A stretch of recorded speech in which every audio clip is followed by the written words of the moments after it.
അൽഹംദുലില്ലാ വസ്സലാത്തു വസ്സലാമു അലാ സ്വാഹിബി ദർജത്തിർ റഫിയ ലക്കൽ ഇബാദത്തു വഅലൈക തവക്കുൽ.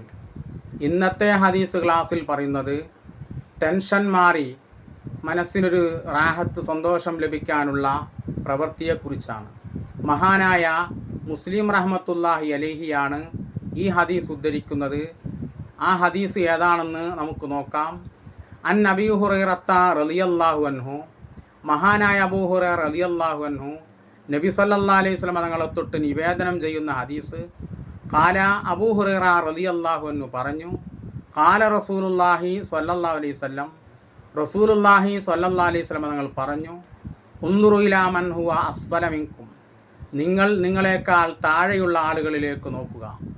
സാമ്പത്തികമായിട്ടും മറ്റേതെല്ലാം നിലക്ക് നമ്മേക്കാൾ താഴെയുള്ള ആളുകളുണ്ടോ അവരിലേക്കാണ് നാം നോക്കേണ്ടത്. വലാ തൻദുറു ഇലാ മൻ ഹുവ ഫൗഖക്കും, നിങ്ങളെക്കാൾ മേലെയുള്ള ആളുകളിലേക്ക് നിങ്ങൾ നോക്കരുത്. ഫഹുവ അജ്ദറു അല്ലാ തസ്ദറു നിഅമത്തല്ലാഹി അലൈക്കും, നിങ്ങൾക്ക് അല്ലാഹു ചെയ്തു തന്ന അനുഗ്രഹത്തെ ചെറുതായി കാണാതിരിക്കാൻ ഈ പ്രവൃത്തി അത്യാവശ്യമാണ്. അപ്പോൾ നമ്മേക്കാൾ സമ്പത്തുള്ള ആളുകളിലേക്ക് നാം നോക്കിക്കൊണ്ടിരിക്കുമ്പോൾ നമ്മുടെ മനസ്സിനെപ്പോഴും വിഷമമായിരിക്കും. അവരെപ്പോലെ നന്നാവാൻ, അവരെപ്പോലെ ഉന്നതിയിലെത്താൻ എനിക്ക് സാധിച്ചില്ല എന്നുള്ളൊരു ടെൻഷനായിരിക്കും. നമ്മേക്കാൾ താഴ്ന്ന, നമ്മേക്കാൾ സമ്പത്തും നമ്മേക്കാൾ മറ്റ് കഴിവുകളും കുറഞ്ഞ ആളുകളിലേക്ക് നോക്കുമ്പോൾ നമുക്ക് അല്ലാഹു ചെയ്ത അനുഗ്രഹത്തെ ഓർക്കാനും അതിന് നന്ദി രേഖപ്പെടുത്താനും നമുക്ക് സാധിക്കും.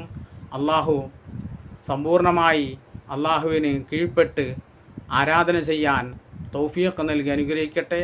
വആഖിറു ദഅവാനാ അൽഹംദുലില്ലാഹി റബ്ബിൽ ആലമീൻ. അസ്സലാമു അലൈക്കും വറഹ്മത്തുള്ളാഹി തആല വബറകാതുഹു.